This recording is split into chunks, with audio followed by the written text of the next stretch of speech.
In our Zoning 101 video, we covered the basics of zoning. Now, let's dig a little deeper. How does zoning work in Grand Rapids? In the city of Grand Rapids, property is divided into neighborhood types and zone districts.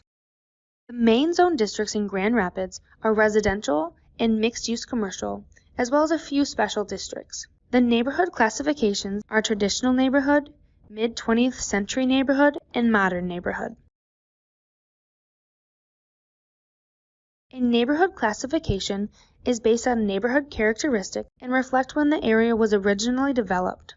Each neighborhood classification has its own uses and development requirements. Traditional neighborhoods are usually located in core areas of the city. Because these neighborhoods were built before society's reliance on automobiles, they are designed to provide residents with housing, shopping centers, schools, and more, all within a short walking distance. Mid-century neighborhoods reflect American society's change after World War II towards the frequent use of automobiles. In these areas, streets and neighborhoods are less connected, and land uses are segregated from each other. Modern neighborhoods are more recent developments that are usually located on the outskirts of the city and not as walkable as traditional neighborhoods. Single-family homes, apartments, office complexes, shopping centers, and more are usually further apart, with opportunities for more green space.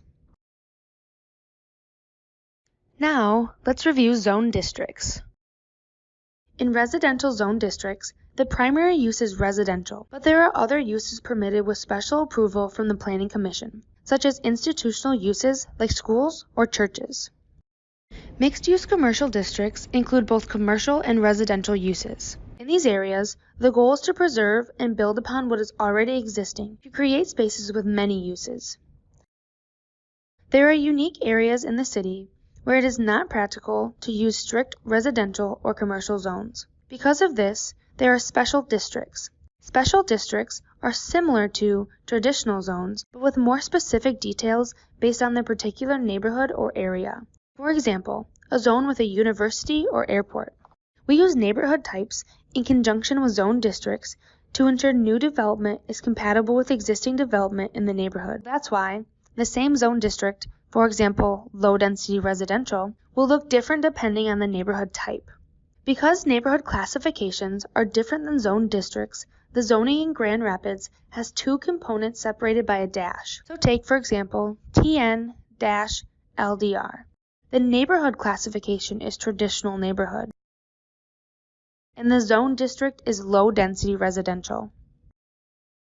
Now that we've covered the main zone districts, let's talk about overlay districts. We have overlay districts for areas within the city that need special consideration to provide certain design, placement, and other regulations in addition to those set by the current zoning designation.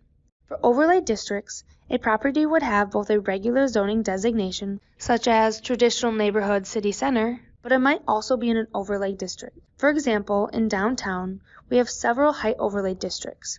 We also have separate overlay districts for many other areas, such as the Grand River, floodplain areas, the East Beltline, and more. In the city of Grand Rapids, we also have historic districts that are similar to overlay districts. These zones were created to preserve the history and unique historical features of buildings in certain areas of Grand Rapids. Historic districts in Grand Rapids include Heritage Hill, Hartside, Fairmont Square, and more.